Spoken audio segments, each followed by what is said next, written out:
Shreya Girotra, and today I'll be taking a session on artificial intelligence and machine learning on the Azure platform. So, starting with the very basics, we would be discussing about artificial intelligence.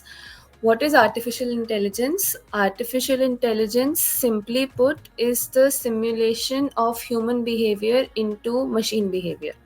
Or, in other words, artificial intelligence involves creating a software which could be used to imitate human behavior. In today's time, time is a very big constraint, resources are a constraint. So, for us to manage both of the things together, the technology which has emerge now helps machine to engage in convos, take decision on our behalf, detect anomalies, carry on dialogues, and do many other things surrounding this. So artificial intelligence does this on part of humans. Moving forward, we have the workloads of AI. What we mean by workloads of AI is how AI function, or what are the important components or features which are contained under AI. Starting with that, we first have machine learning. Machine learning is nothing but training our system, our machine, or building a model which can replicate human behavior. Artificial intelligence, if it is a superset, then machine learning would be a subset of artificial intelligence. And if we want to talk about more subset, then we come under deep learning. Deep learning is another subset of artificial intelligence or machine learning, wherein to mimic human behavior or to mimic human brain, we create systems which consist of neurons which work as layers, and our information is processed or fed into that layers so that we could generate our desired output or what we want from a particular machine.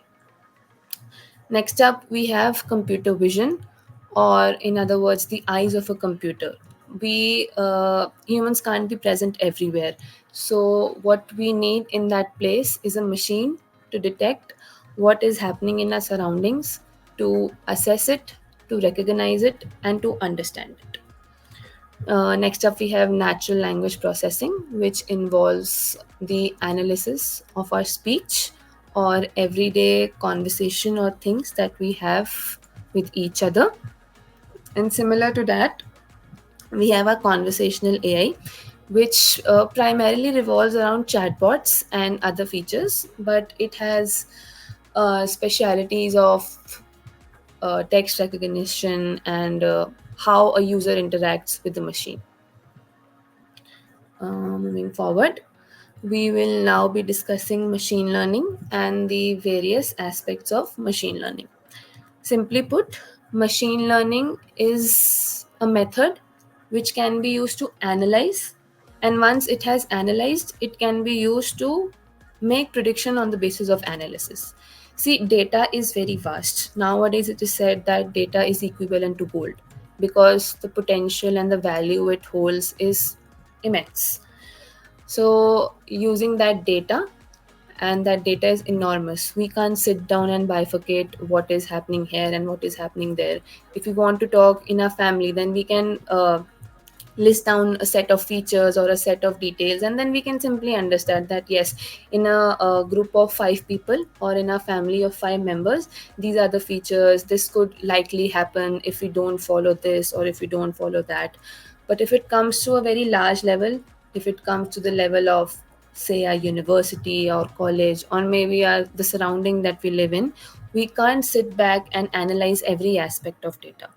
And for that, to tackle it, we have machine learning. The basic concept which comes under machine learning would primarily be the selection of our data.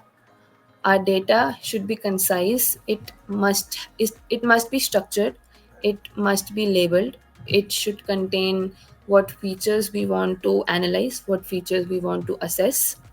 And once we have our data in store, we select a particular algorithm or a model which would fit best for our data.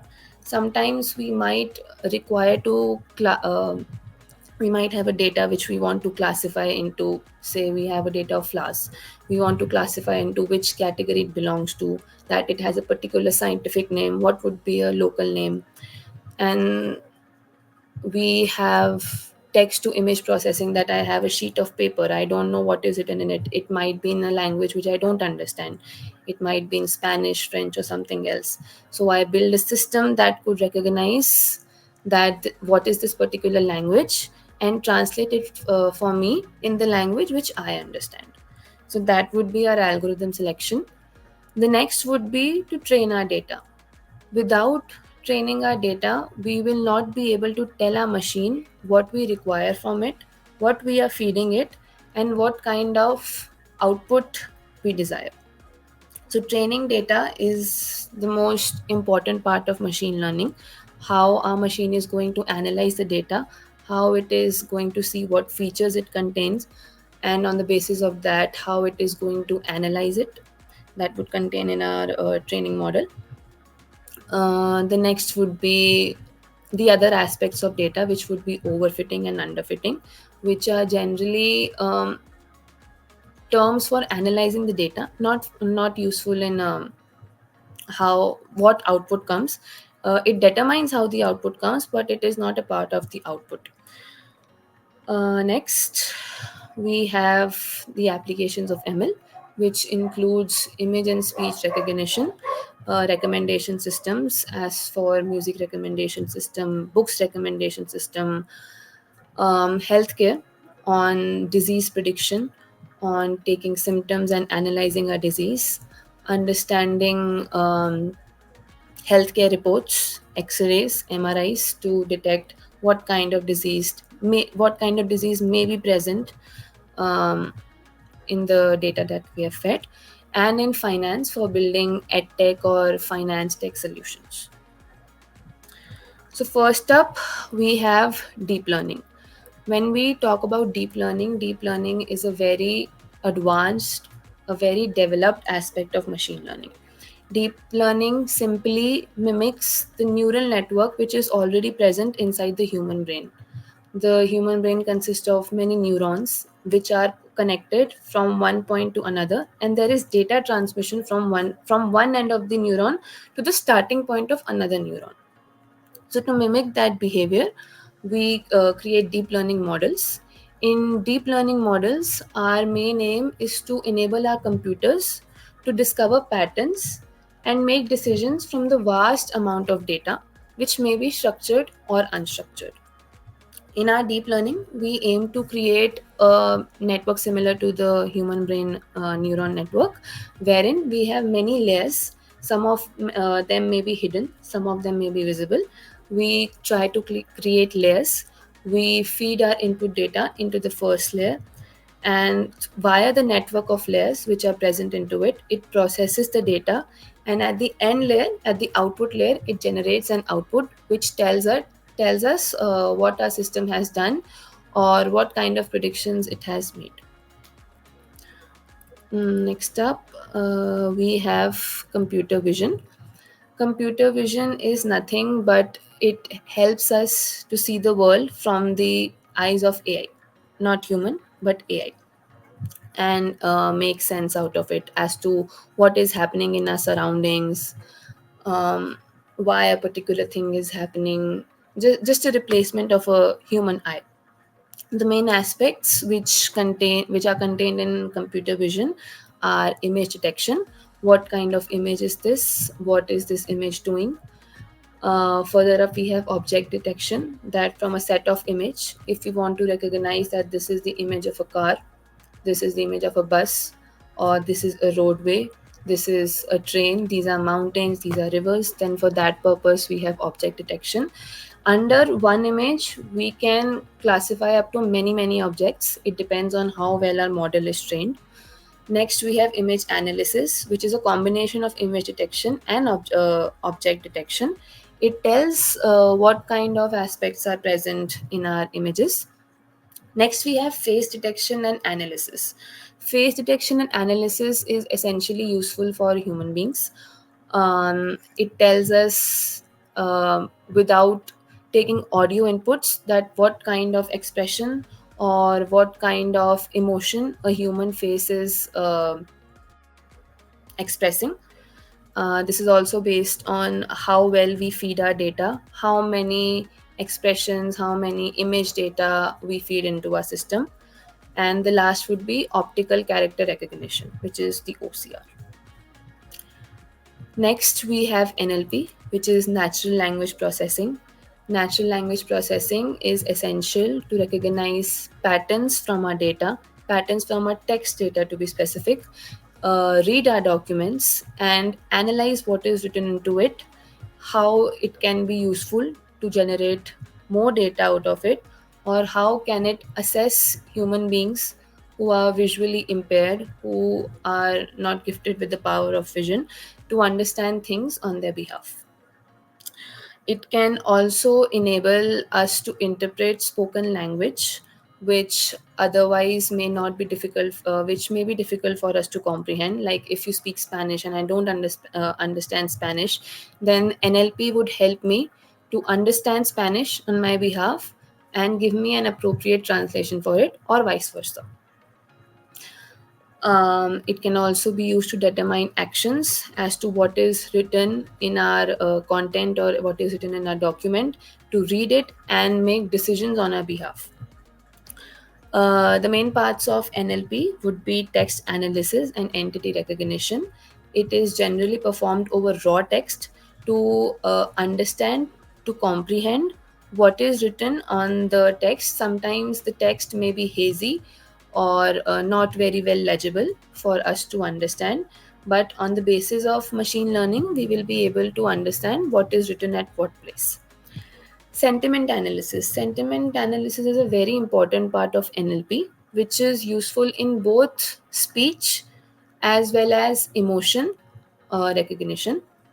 Sentiment analysis is useful to detect social media analysis as to what a particular text or what a particular blog, tweet, etc., or any post on any social media site, or for that matter, internet only, tries to convey to us, or what kind of sentiment does it show. It like in recent times, the concept of hate speech and body shaming and other things have come into prominence. So rather than a human sitting and classifying that yes, this could be hate speech, this could be defaming someone, this could be body shaming, we train our data in such a way that it is able to predict with a higher accuracy what kind of sentiment our particular speech or our particular text document is trying to convey to us. The other part of it would be speech recognition and synthesis. It accepts vocal responses or audio files and give answers to us on the basis of it, as to what we want to derive from our audio data. The next would be machine translation. It takes into account literal as well as semantic translation, which would be text and speech based. Lastly, would be semantic language modeling, which is our conversational interaction with applications, how our applications communicate with it, how it understands our input, how it gives us feedback on the basis of what we asked, what we have asked it to do, or what we have fed it into the input. That comes under semantic language modeling. Next, we have conversational AI, which focuses completely on how chatbots or how bots interact with humans. It simply works on knowledge based and a question answer based model. We feed in a question, or the machine feeds in a question, we respond with an answer. Or if the machine gives us an answer and we are not satisfied with it, or if we want more knowledge on it, we feed it with a question, and on the basis of how it has been trained, how much knowledge it has been fed, it tries to give us a response on that basis. Coming to Microsoft Azure bot services, the services which are contained under Microsoft Azure cloud based platform, we have the integration with Azure Cognitive Services. Azure Cognitive Services are an application based feature which comes under the Azure cloud. The bot framework composer, it provides us with a built-in or a predefined framework as to how a bot should function, what kind of knowledge it must be fed in, how the question answer model into it must be working. And then we have multi-channel support as to on what platforms how will our conversational AI work, whether it is our web, it is our mobile application, it is any other platform like Microsoft Teams, Zoom, Google Meet. If we want to integrate it with, we can do the same as well. Moving forward, we have the most important part of a session, which would be Azure ML. Azure ML is a cloud based platform to help us build machine learning based systems and models without the help of having all the requisites present in a machine. The main purpose of any cloud based platform is to provide us with resources, with an environment in which we can work efficiently, and we do not have any dependencies on the software, on the machine that we are using, because it tries to integrate all of those factors into one combined platform, which is the cloud based platform. It also allows us to build models on renting basis. We all also have a free trial based model, but apart from that, if we want to explore more, we can go on and purchase things, rent it, um, and rather than installing and doing all the logistics in our machine, we have servers, models, SaaS based, PaaS based, everything present on the cloud based platform. So the basic steps which would be required to build any model on our Azure platform would be to first set up our pipeline. The pipeline enables us to create a data flow in which our model would start and it would end. So pipeline is basically how you streamline or how you orchestrate the model into one functioning. The first would be to set up basic logistics, what kind of servers you would be requiring, what kind of network security or logistics you would be feeding in, what kind of IP address would be using, what kind of location would you be needing, that would all be specified in the setup part. Next up would be data ingestion or feeding our model with the data which we desire to work on. It could be of any type, of any format which we require. The next would be model training, model selection. What kind of model our data must be taught on so that the required output, the required form of output that we need should be represented to us as it is. It could be NLP, it could be computer vision, NLP for text based document or for speech based document, computer vision again for speech or text based. For image recognition, we can have other models. The next would be evaluation to assess how well our model has performed, to see how much accuracy score, how much error, or to what extent it is able to predict on the basis of data that we have fed in.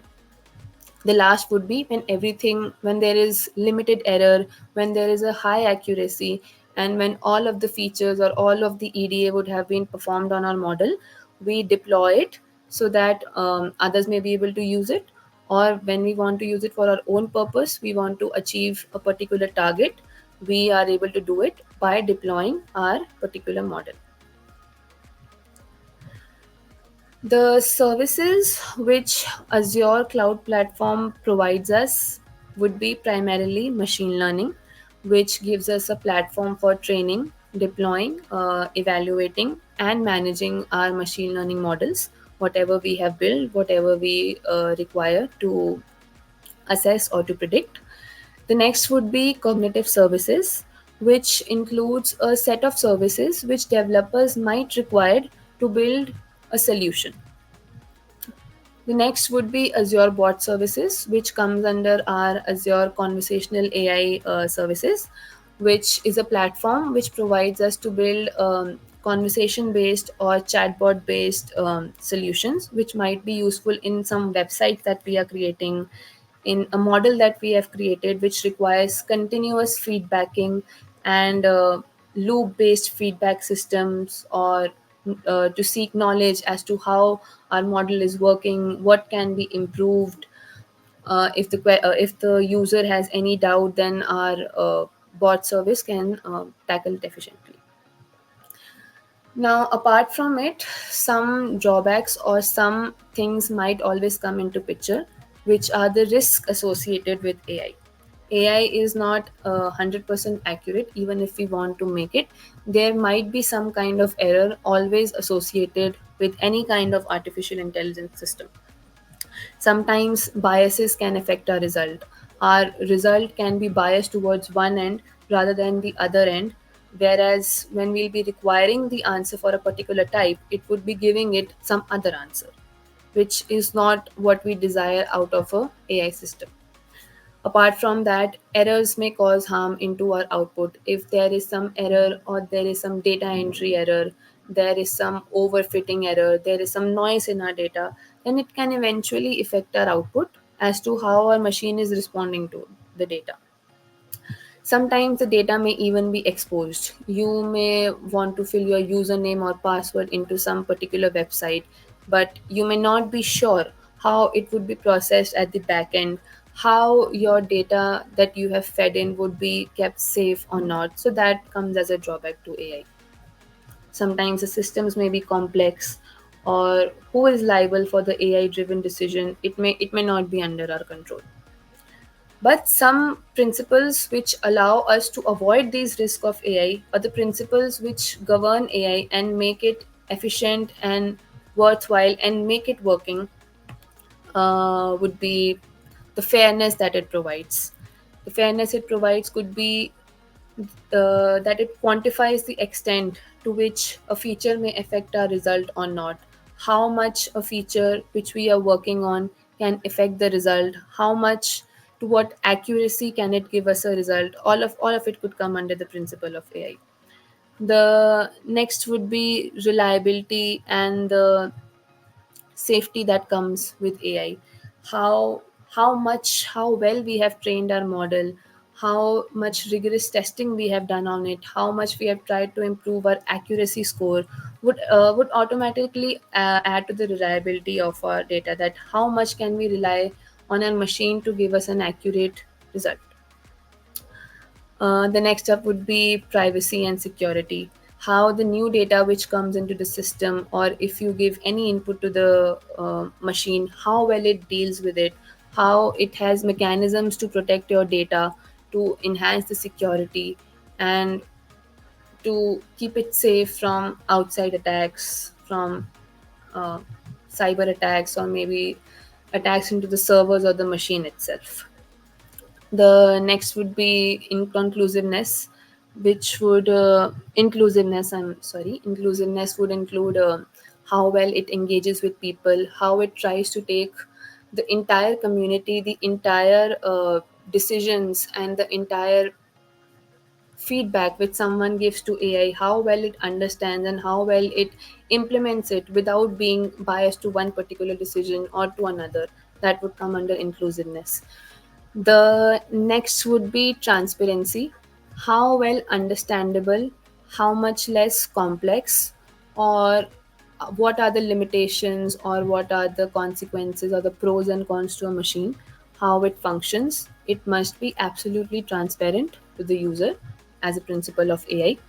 The last would be accountability, that the set of frameworks or some set of guidelines which it must adhere to should be followed by our AI.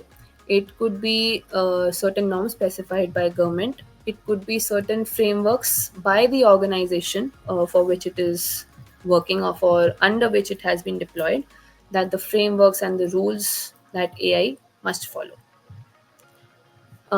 That's it from my side for today. If you have any questions, any queries, please feel free to ask it.